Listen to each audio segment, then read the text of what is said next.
Hello बच्चों, let's read the extract. The extract says that though to distinguish beasts of prey, a novice might nonplus. The crocodile you always may tell from the hyena thus. Hyenas come with merry smiles, but if they weep, they are crocodiles. अगर आपको इन दो जंगली जानवर जो शिकार ढूंढते हैं हमेशा अपने लिए उनके बीच अगर आपको फर्क पता लगाना हो, एक नौसिखिया जो होता है, नोविस यानी जिसको बिल्कुल भी एक्सपीरियंस नहीं है किसी भी नई सिचुएशन का, वो कंफ्यूज हो जाएगा। नॉन प्लस यानी कंफ्यूज। क्रोकोडाइल क्रोकोडाइल में और हाइना में वो कंफ्यूज हो जाएगा, क्योंकि क्रोकोडाइल क्या करते हैं अपने शिकार मतलब शिकार करने अटैक करने से पहले अपने प्रे पर वो रोते हैं और हाइना स्माइल करते हैं। Let's read the questions. Question number A says that who is a novice, what can make a novice non plussed. एक नोविस कौन होता है और नोविस नॉन प्लस्ड किस वजह से हो सकता है। नॉन प्लस्ड यानी confused. Question number B, which beasts of prey does the poet talk about in the stanza? कौन से beasts of prey यानी जंगली जानवर जो शिकार करते हैं उनके बारे में स्टेंजा में बात हो रही है। Question number C, according to the poet how can one identify a hyena. Poet के अनुसार हाइना को ढूंढना, हाइना को कोई कैसे ढूंढ सकता है। Question number D, how does a crocodile stand in sharp contrast to a hyena, और how can you differentiate a crocodile from a hyena. एक क्रोकोडाइल और हाइना कैसे एक दूसरे से अलग है, या फिर सवाल को हम इस तरह भी समझ सकते हैं कि इन दोनों में फर्क क्या है, क्रोकोडाइल में और हाइना में। Question number E, which poetic device has been used in the second line of stanza. Stanza की दूसरी लाइन में कौन सी पोएटिक डिवाइस यूज हुई है। Question number F, how is the second line an example of poetic licence. दूसरी जो line है वो पोएटिक लाइसेंस का एग्जांपल कैसे है। Here are some more questions. Question number A says that while distinguishing one animal from another, a novice may feel, एक जानवर से दूसरे जानवर के बीच में फर्क जब हम पता लगाते हैं तो एक जो नोविस होता है वो उसको कैसा लग रहा होता है। नोविस का मतलब जो बहुत ही इनएक्सपीरियंस्ड होता है, जिसको नॉलेज नहीं है किसी चीज का। सॉरी। तो वो फ्राइटेंड हो जाएगा यानी डर जाएगा, अमेज्ड यानी कि सरप्राइज हो जाएगा, हैप्पी यानी खुश हो जाएगा, पजल्ड यानी कंफ्यूज हो जाएगा। Question number B, the unique feature of a hyena is that. Hyena की एक अलग बात क्या है। इट फ्राइटेंस पीपल, लोगों को डराता है। इट वीप्स क्वाइटली, रोता है चुपचाप से। It has a smiling face, हंसता हुआ एक चेहरा है। इट हैज ब्यूटीफुल आईज, उसकी सुंदर आंखें हैं। Question number C, a crocodile can be recognised by its habit of. एक मगरमच्छ को आप कैसे रिकॉग्नाइज करेंगे, ऐसी उसकी कौन सी आदत है। Question number D, in the above stanza both the hyena and the crocodile have been referred to as. ऊपर वाले स्टेंजा में क्रोकोडाइल और हाइना को किस चीज से रेफर किया गया है।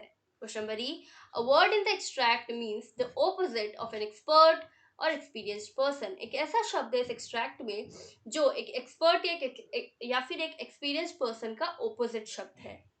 Let's understand the key concept. Knowing about hyena and crocodile, crocodile और हाइना के बारे में जानना। Answer to question number A, a novice is an inexperienced person और new to any situation.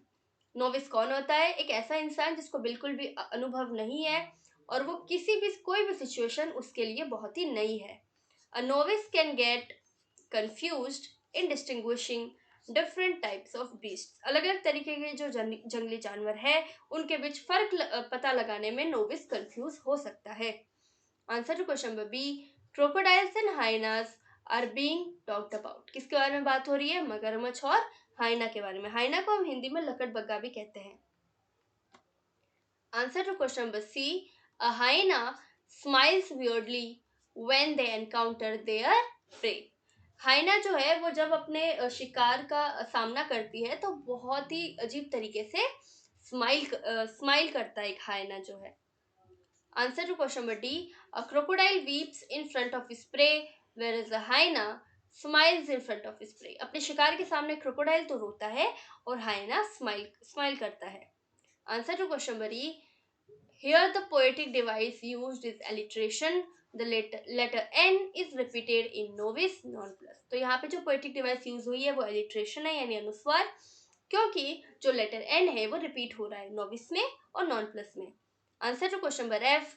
A poetic licence is used when the poet deviates from the facts or from the conventional rules of language when speaking or writing in order to create an effect. Poetic licence क्या होता है? जब एक कवि जो facts हैं उनसे अलग चला जाता है या फिर किसी भी भाषा के बोलने या लिखने के जो कन्वेंशनल रूल्स होते हैं, जो ट्रेडिशनल तरीके होते हैं, उनसे अलग चला जाता है ताकि वो एक इफेक्ट क्रिएट कर सके, अपनी पोयम में कुछ असर डाल सके अलग सा. तो वो रूल से अलग हट जाता है, उसी को पोएटिक लाइसेंस कहते हैं.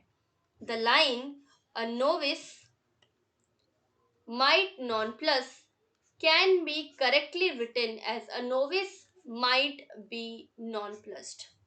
The poet has deviated from the grammatical context just for a better rhyme scheme of the poem. By writing it incorrectly, nonplus rhymes with thus.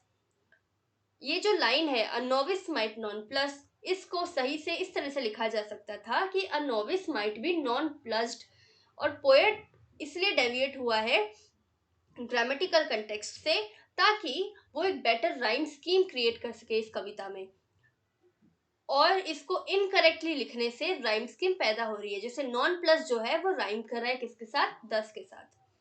Now answer to question number A. इसका आंसर होगा fourth, puzzled. B का होगा second, it has a smiling face. C का होगा weeping और D का होगा बीस्ट्स ऑफ प्रे और ई का होगा नोविस. अब हम इनको टिक करके समझ लेते हैं. Just give me a second. तो ए का आंसर क्या है? Option number 4, puzzled. बी का आंसर क्या है?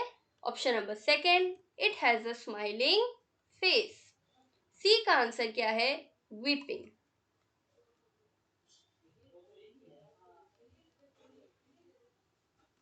डी का आंसर क्या है? Beasts of pray.